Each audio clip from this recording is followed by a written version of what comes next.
Okay, in the last class we are discussing about the modes of 8254.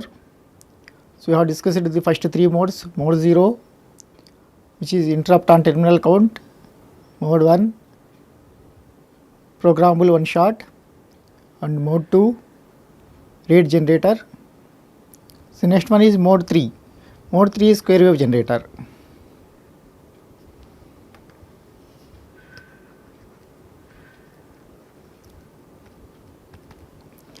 We can generate the square wave using 8254. In earlier lectures we have discussed about the square wave generation using software also. You can using 8255. But the difference is, as I have told in the last lecture also, so using 8254 we can generate the accurate delays. If you want to generate a square wave with 1 kilohertz, if I use 8254, the accuracy will be more when compared with the generation of the square wave using any other technique such as 8255 and all. Okay. So in this square wave generation, after the mode set,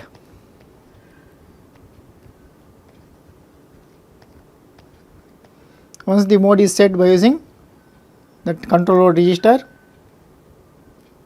the counter is loaded with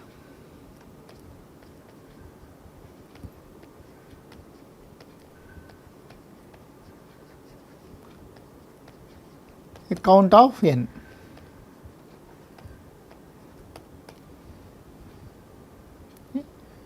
So once the mode is set, the counter is loaded with count n. Then once the count is loaded into this counter, the out signal of this particular counter, counter is having one out signal. Out signal goes high for n by 2 clock cycles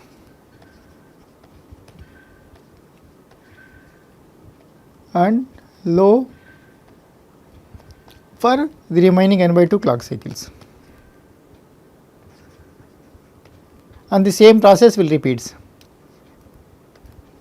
This is the case if n is even. N can be odd also. So in case of n odd, the out signal goes high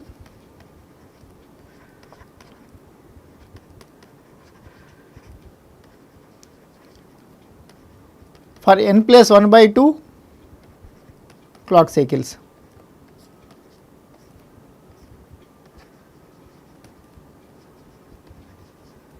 and low for the remaining, which will be n minus 1 by 2.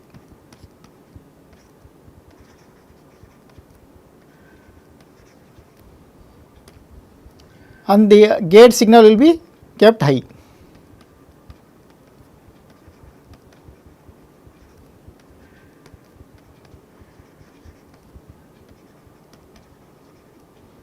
So these are the different points related to mode 3.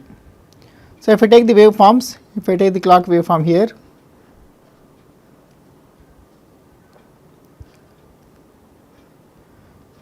this is clock of any particular counter. You have 3 counters, you can use any of these counters, you can program in mode 3.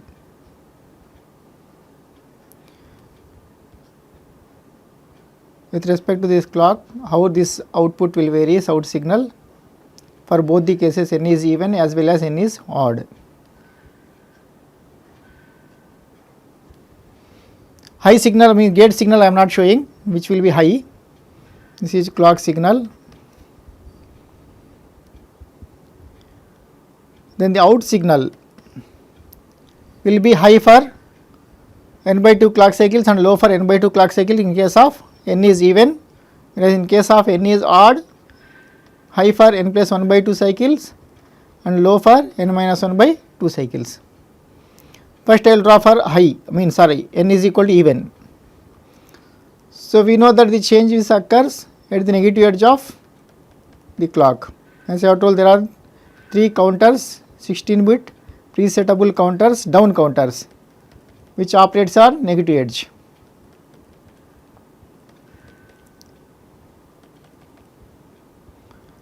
Suppose if I take out signal for n is equal to say 4, even number,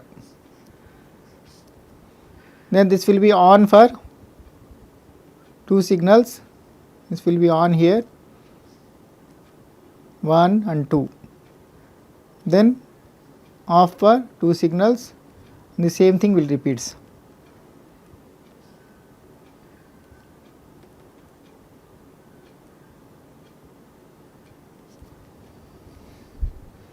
This is out signal if n is equal to 4. This is if I load n with 4. This is 1, 2, 3, 4 or 0, 1, 2, 3. Out in case of n is equal to 5, which is odd. So, for n is equal to 5, what is n plus 1 by 2? N plus 1 by 2 is 6 plus 1 by 2 is 3. N minus 1 by 2 is 2. So, 3 plus 2 becomes 5.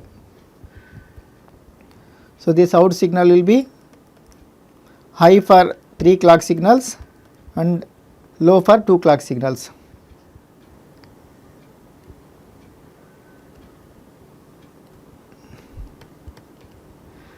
One, 2, 3 high, then low for 2 clock signals.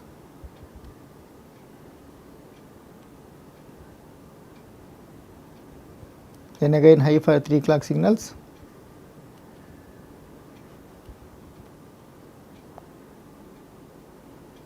so on. This is for n plus 1 by 2, which is in this case 3. This is n minus 1 by 2, which is 2 in this case. This is 1 clock signal, 2 clock signals, 3, and this will be 1 clock signal, then 2 clock signals. This is 2 clock signals. It will go to low up to 2nd clock signal, then high. So, this is about the mode 3 of 8254. Okay. So, if I write a program, let us take an example. Generate a square wave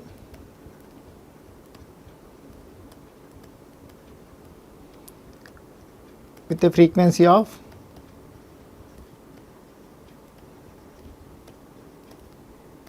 1 kilohertz using 8254. Assume that the clock frequency of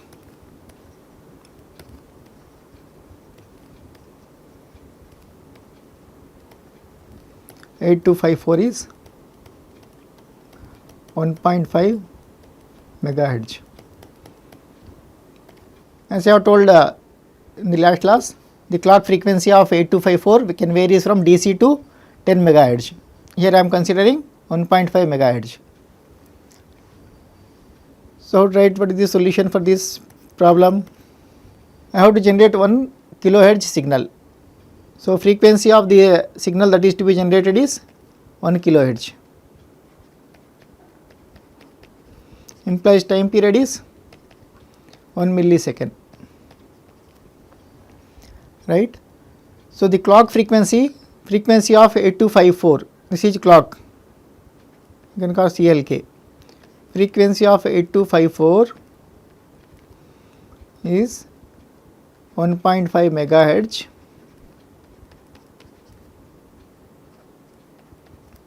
Implies what is time period of 8254 clock is 1 over 1.5 into 10 raised to the power of 6, this many seconds. Okay. So, in order to generate the square wave using this 8254 in mode 3, so we have to load this counter with appropriate value, so that if n value is even number, it will be on for n by 2 clock cycles, off for n by 2 clock cycles. So, how to find out the n value? So, what should be the value of n to produce this frequency of 1 kilohertz square wave if I connect that out signal to the CRO. Okay. So, for that, in order to find out the n value, capital N value, one clock cycle of the clock is equivalent to 1 millisecond. One clock cycle is equal to 1 millisecond duration. Then what is the duration that we want? We want a duration of 1 by 1.5 into 10 raised to the power of 6. For this seconds, how many clocks we require? That is the n value. Okay.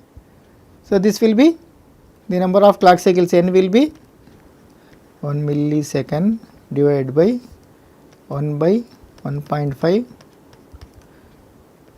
into 10 raised to the power of 6. This will equal to 1.5 into 10 to the power of 6 into millis 10 raised to the power of minus 3. So, this is equal to 1500. So, if I load this n value with 1500, if I take the decimal, so I have to operate in as a BCD counter. Then we can generate a square wave with a frequency of 1 millisecond at the out signal. Okay. So, in order to load this value, what will be the program? Program for this one will be move AL comma, what should be the control word? Because I am using as BCD counter and I am using in mode 3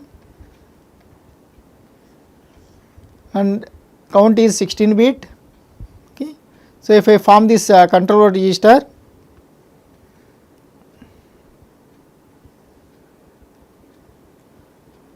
this last bit is 1 for BCD counting, next 2 positions are, next 3 are for mode selection. So, mode 3 means 0 1 1, next 2 are RL1 RL0, because you have to load a 16 bit number BCD number. So, this will be 1 1,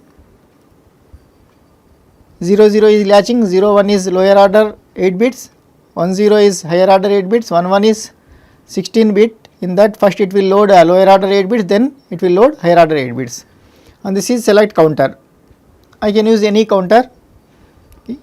If I use say counter 0 0 0, this will be 3 7 H.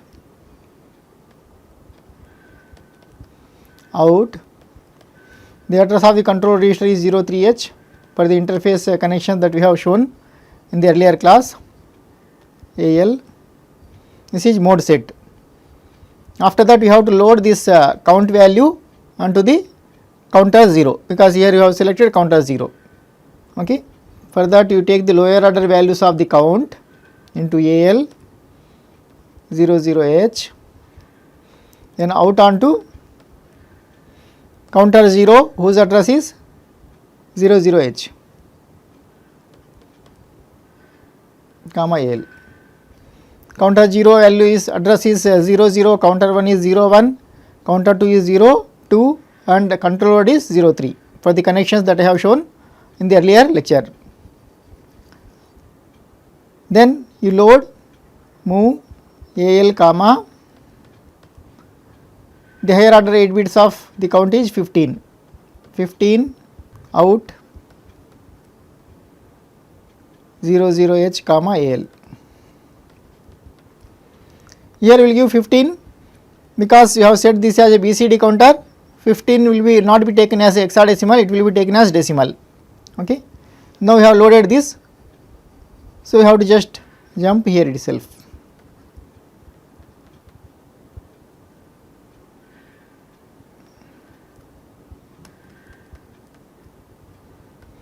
So if you execute this program and if I connect this 8254 out 0, this is out 0 because I have used this counter 0 out 0 to CRO.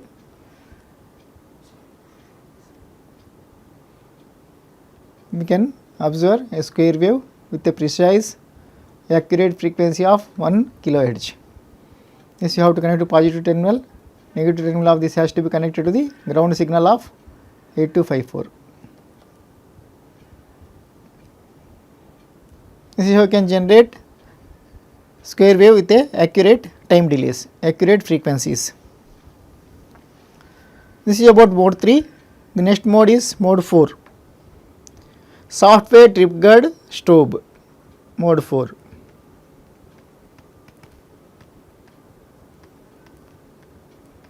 Software triggered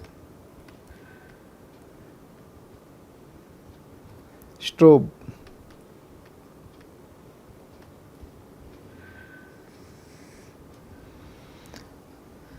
So, in this case also gate signal will be kept high.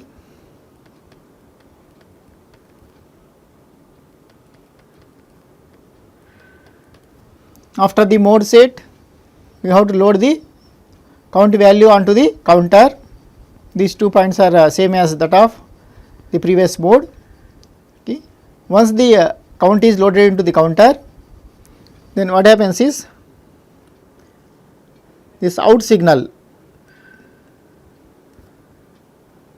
will become high for n number of clock cycles, then it will go to low for 1 clock cycle, that will act as a stop signal, then again it will go to high. These are the waveforms for mode 4. So, if you observe the waveforms, the operation will be understood. This is clock signal.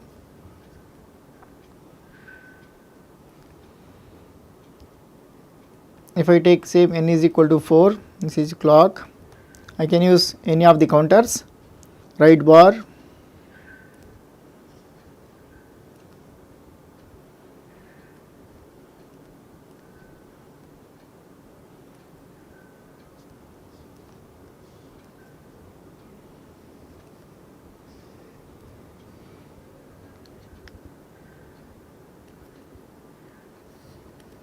this is right bar signal. I am assuming n is equal to 4. Once this n value is loaded into the counter, from the next negative edge onwards, this is the next negative edge.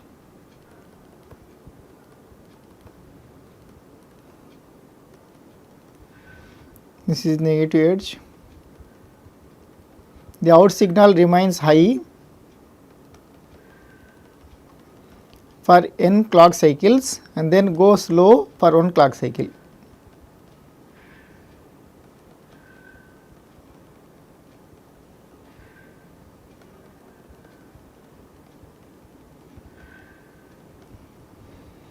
So, this will be initially high only. So, from here this is 1 clock cycle, 2 clock cycles, 3 clock cycles, 4 clock cycles, then it will go to low for 1 clock cycle, then again it will become high. This is 3, 2, 1, 0, then it will be high for 1 clock cycle, this is out. So, why the name software triggered strobe is this signal can be used as a strobe signal.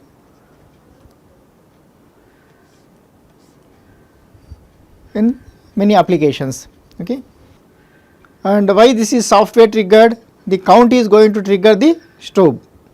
Okay. Whatever the count that we are going to load here, this is going to act as a trigger for this strobe. That is why the name software triggered strobe. And we have the last mode, which is hardware triggered. Instead of this count, we can use the gate signal to trigger the strobe. So, gate signal is a hardware pin, hardware signal, because there is a pin corresponding to gate. So, the operation is exactly same, except for that here instead of using this count to trigger the strobe, in mode 5 we are going to use gate to trigger the strobe. So, the last mode is mode 5, hardware triggered strobe.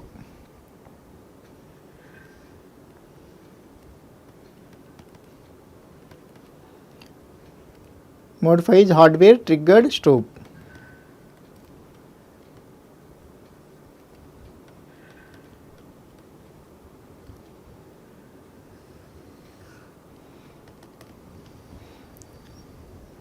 Here also after mode set, you have to load the n value onto the counter. Then after loading the count, if this high gate signal goes low to high transition, then this out signal will count for n clock signals, means it remains high for n clock signals, then goes low for 1 clock signal, and the same process will be repeated.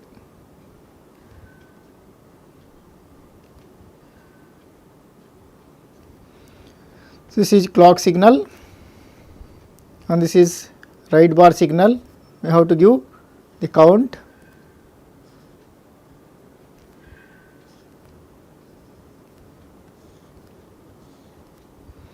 Say n is equal to 4 only. Then gate signal, which will act as a trigger signal here.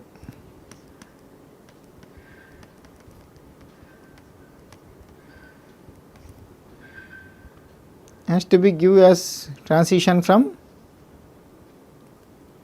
low to high.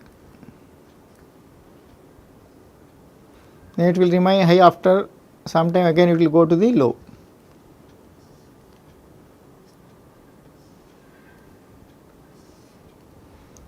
So once this low to high transition is occurred, the next immediate negative edge onwards, this is the negative edge.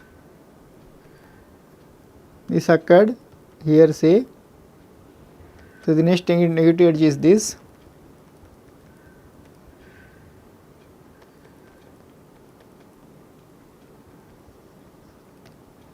This can be of any duration.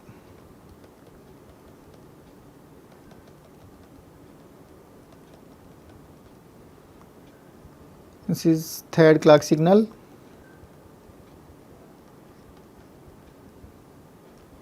This is fourth cycle. So for 4 cycles it will be high, and for 1 cycle it will go slow, similar to the previous mode. This is out, initially high, it will remain high after the negative edge which follows this low to high transition of gate, then it will remain high, it will remain high only. For n clock signals, for n clock cycles, where n is equal to 4, so 3, 2, 1, 0, then it will goes to low for 1 single clock signal. So this will act as a stop signal. This is the out.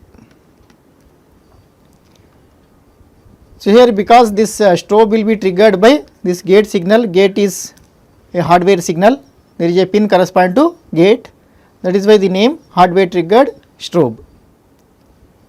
So once if gate again goes from low to high transition, automatically same n value of 4 will be loaded into the counter, again it will remains high for 4 clock cycles, then it goes to low for 1 single clock cycle, like that the process will repeats. So this is mode 5. Okay.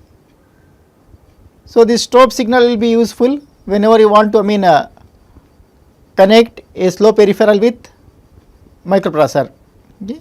So this stop signal will act as a handshaking signal. Handshaking signal is something like, if I want to transfer the data between 2 devices, say microprocessor and peripheral,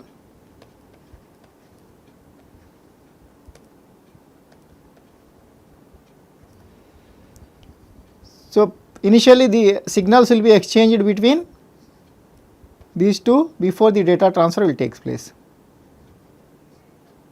Initially the microprocessor will request through this signal to get ready, because normally the peripheral is slow device. Whenever the peripheral is ready, it will send the acknowledgement through this one, acknowledgement signal, that data is ready. After that the data transfer will take place. Okay. Before the actual data transfer, the signals has been exchanged. So these two signals, this signal and this signal are called handshaking signals. Why the name handshaking is, when two persons meet, so they will first shake the hand, after that they will exchange the conservation, whatever this they want to convey the information, that information will be conveyed. Okay. So, that is why the name handshaking signals.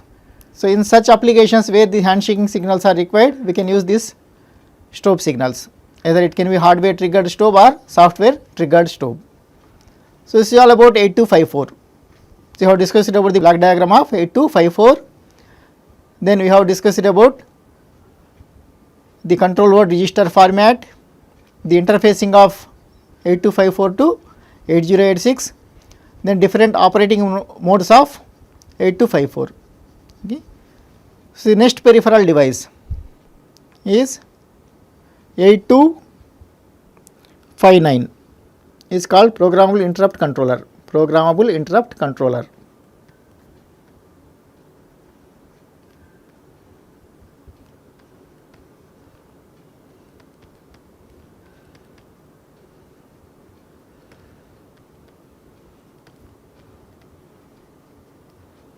Called PIC.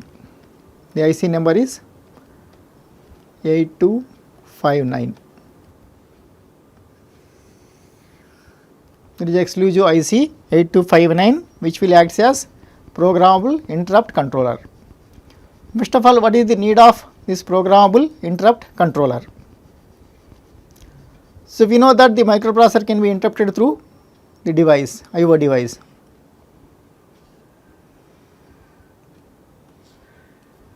This is microprocessor, it can be any microprocessor 8086A. Okay. So, I can connect the different IO devices, we can have a number of IO devices. This is IOs 1, IO 2 and so on.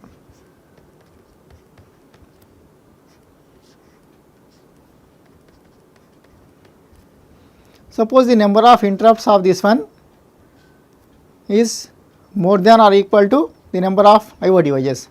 Suppose if I have 3 interrupts, of course in 8086 we have 2 interrupts only, I will call otherwise general microprocessor.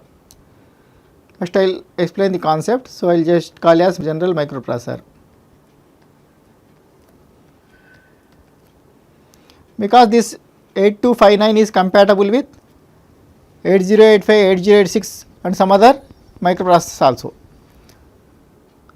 Suppose if I have say 4 interrupts and 3 devices, I can nicely connect this IO device to one of the interrupts of this one. This is INT 0 say, INT 1, INT 2, INT 3.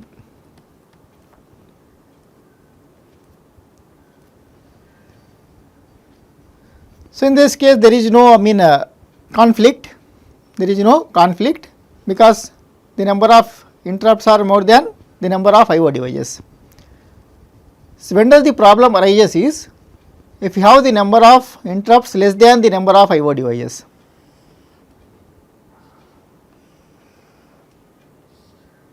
This is the case where the number of interrupts are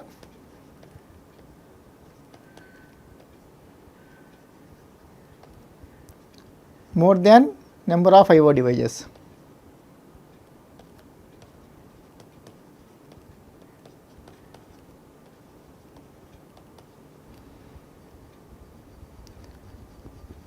So, if I take the second case where the number of IOs are more than number of interrupts.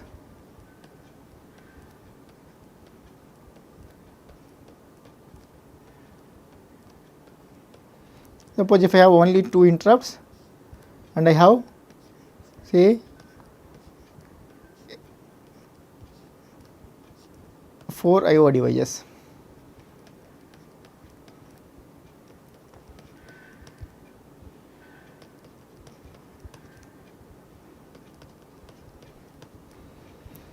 Then you have to connect at least 2 IO devices to each interrupt. You have to connect these 2 to the same interrupt. Similarly, you have to connect these 2 to the same interrupt.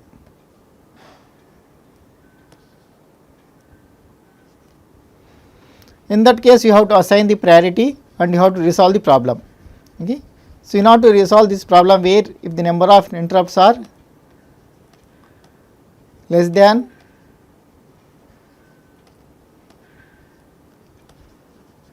number of IO devices.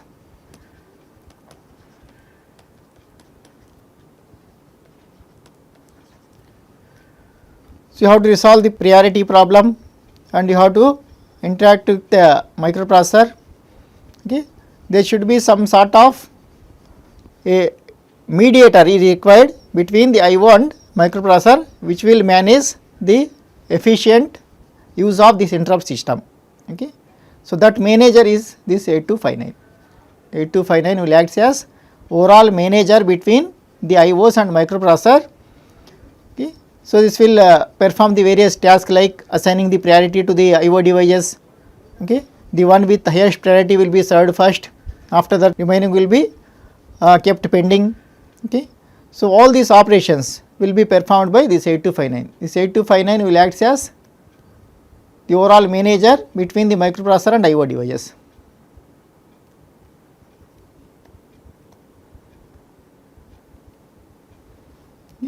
Here 8259 is not required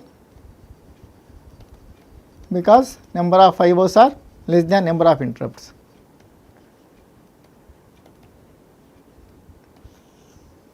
Whereas in the second case 8259 is required to resolve this problem of conflict between the different IO devices.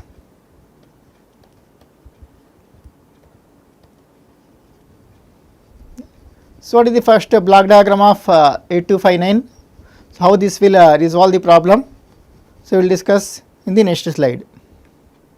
So, if we come for this block diagram of 8259, this is a 28 pin IC. Okay. The different signals that are available on this 8259 are shown on this architectural diagram. So, if you consider the architectural diagram of 8259,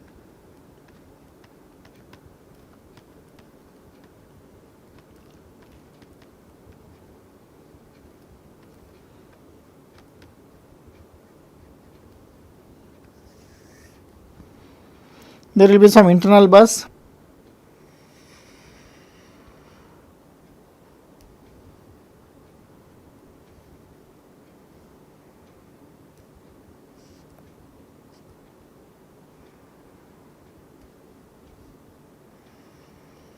this is internal bus.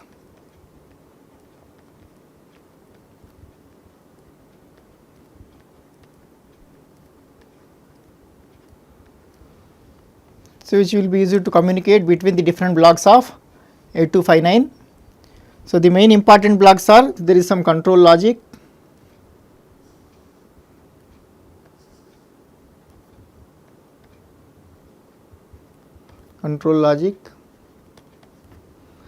then we have, for this control logic we have INT A bar and INT R.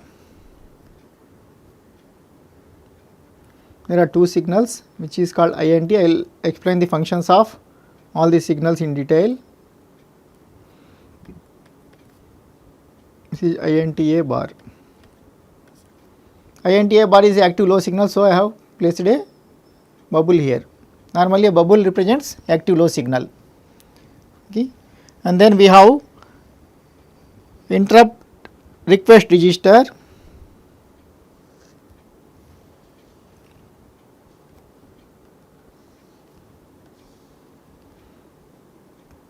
through which each interrupt can be used to serve 8 IO devices.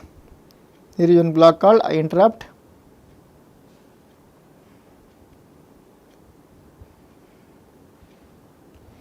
This block is interrupt request register, IRR. I will write the abbreviations here. IRR is interrupt request register. I will explain the functions of this.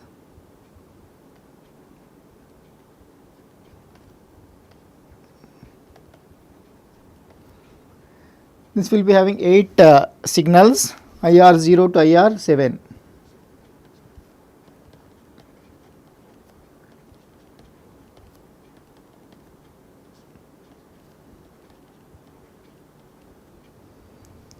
So, each interrupt can be connected to 8 IO devices through this IRR, because if all these interrupts occur simultaneously, then you should have some circuitry to resolve the priority of these interrupts.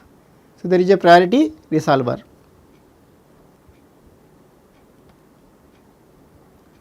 Priority resolver.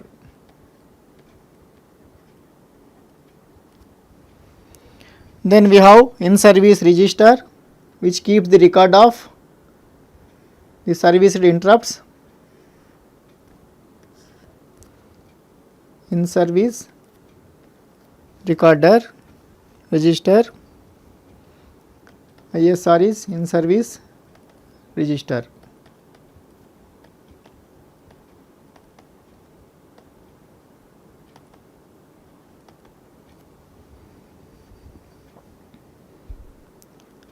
So, this will be connected to the internal bus.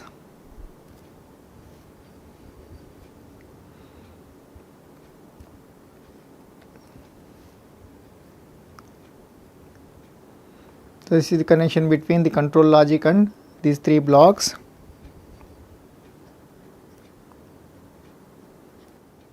Then we have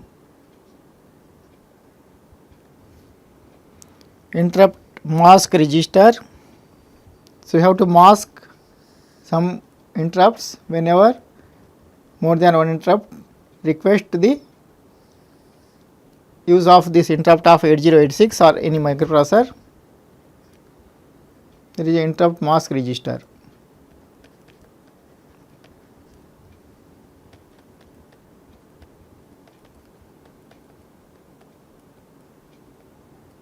Interrupt mask register.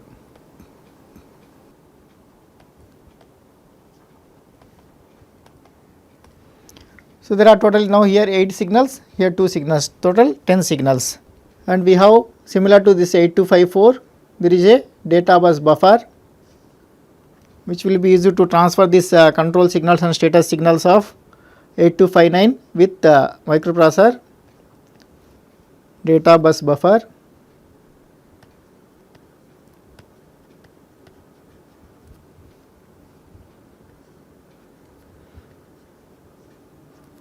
So, this is 8-bit data bus which has to be connected to the data bus of 8086 D7 to D0. Then we have read write logic which is also similar to 8254, read write logic. Here we will be having chip select signal, A0 signal, this is chip select signal,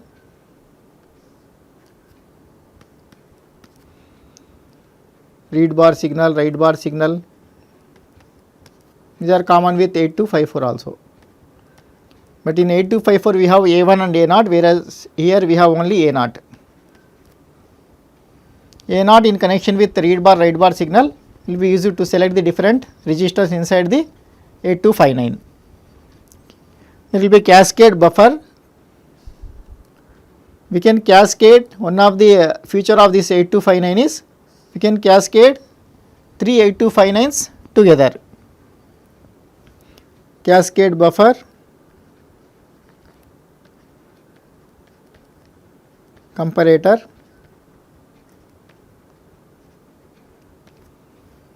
so this is also having 3 signals.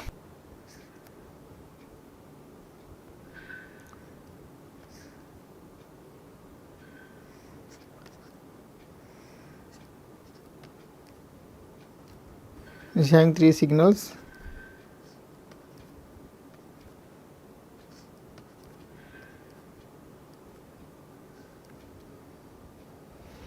CAS 0, CAS 1, CAS 2. Then we have one active low signal which is called as SP/enable. These are 2 active low signals. So, SP stands for slave priority, EN stands for enable buffer.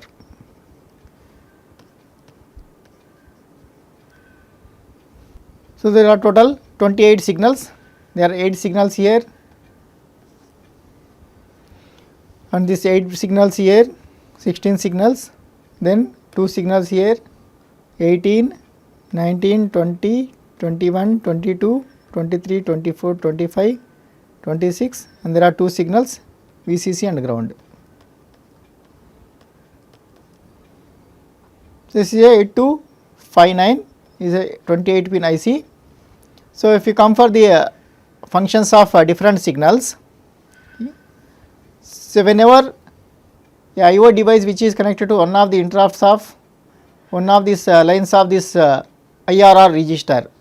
So, this will be connected to one of the IO device, this will be connected to one of the IO device, this will be connected to one of the IO device. So, at a time 8 IO devices can be connected through these lines.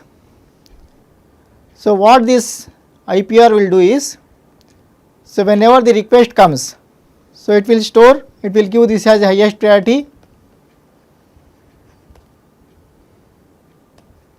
In case of normal process, and there is one process called rotating priority, where we can program the priority of IR0 to IR7. So, in the normal case, this is highest priority and this is lowest priority.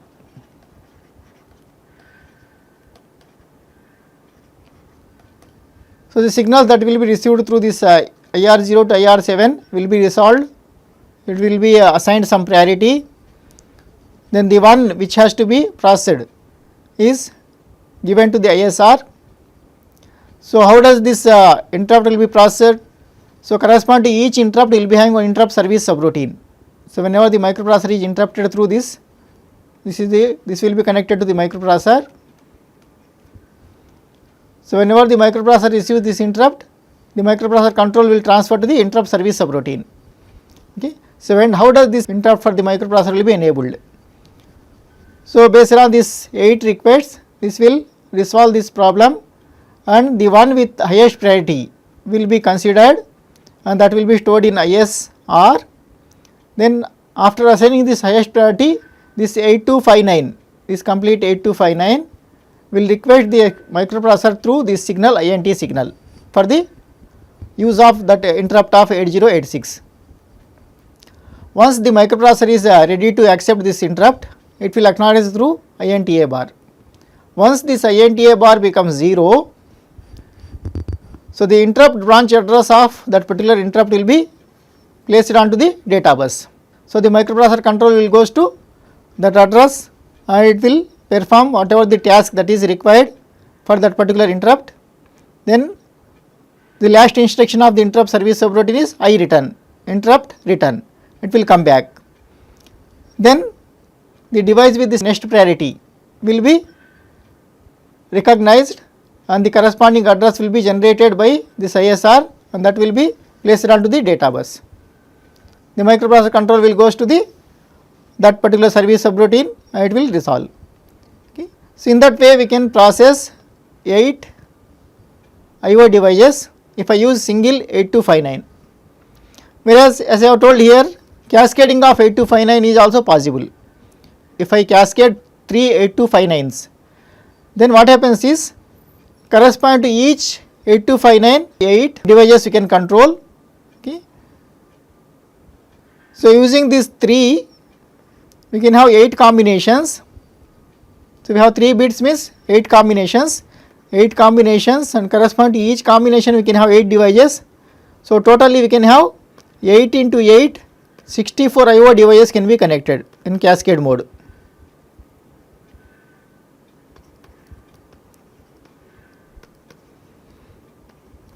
IO devices can be connected if I use this cascade mode.